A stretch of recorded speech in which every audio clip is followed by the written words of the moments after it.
नमस्कार मित्रांनो, आत्मनिर्भर दिव्यांग या यूट्यूब चॅनल तुमचे सहर्ष स्वागत आहे।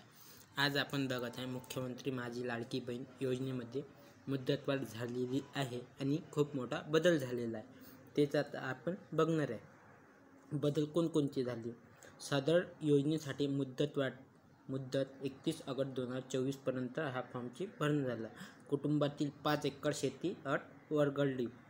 वयमर्यादा पहिले 21 ते 60 वर्ष होती, आता 21 ते 65 वर्ष करण्यात आली। तेच आज आपण बघणार आहे।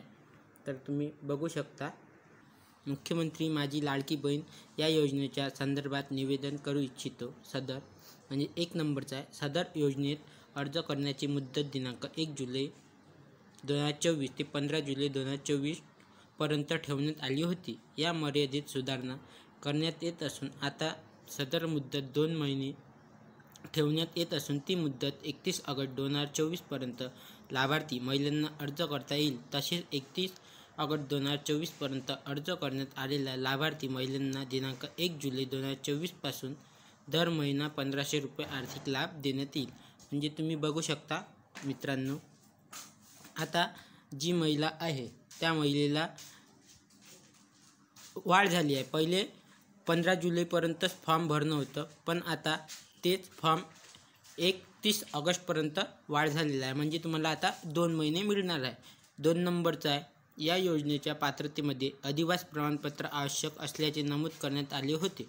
लाभार्थी महिलेकडे अधिवास प्रमाणपत्र उपलब्ध नसेल तर त्याऐवजी 15 वर्षाचे, एक म्हणजे राशन कार्ड, दुसरं म्हणजे मतदान ओळखपत्र, तिसरं म्हणजे शाळा सोडण्याचा दाखला, चौथं म्हणजे जन्म प्रमाणपत्र, या 4 पैकी तुम्हाला एक कोणचं पण लागणार। आता अधिवास प्रमाणपत्र नसलं ते पण चालणार, पण राशन कार्ड, मतदान ओळखपत्र हे तुम्हाला चालणार। तिसरं म्हणजे सदर योजनेतून 5 एकर शेतीची अट वगळली आहे। म्हणजे तुमच्याकडे शेतजमीन आता 5 एकरपेक्षा जास्त पण असू शकते, ती अट आता काढलेली आहे। चौथं आहे, सदर योजनेत लाभार्थी महिलांचा वयोगट 21 ते 60 वर्ष वयोगट ऐवजी 21 ते 65 वर्ष वयोगट करण्यात येत आहे।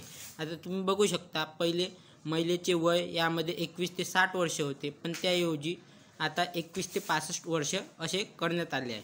5 नंबरचा आहे, परराज्य जन्म झालेल्या महिलांनी महाराष्ट्रातील अधिवास असणाऱ्या पुरुषाबरोबर विवाह केला असेल, अशा बाबतीत त्यांच्या पतीचे, एक म्हणजे जन्माचा दाखला, 2 म्हणजे शाळा सोडण्याचं प्रमाणपत्र, 3 म्हणजे अधिवास प्रमाणपत्र ग्राह्य धरण्यात येईल।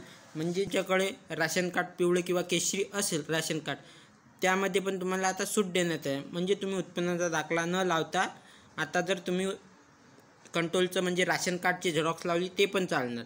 7 नंबरचा आहे, सदर योजनेतील कुटुंबातील एका पात्र अविवाहित महिलेला सुद्धा या योजनेचा लाभ देण्यात येणार आहे।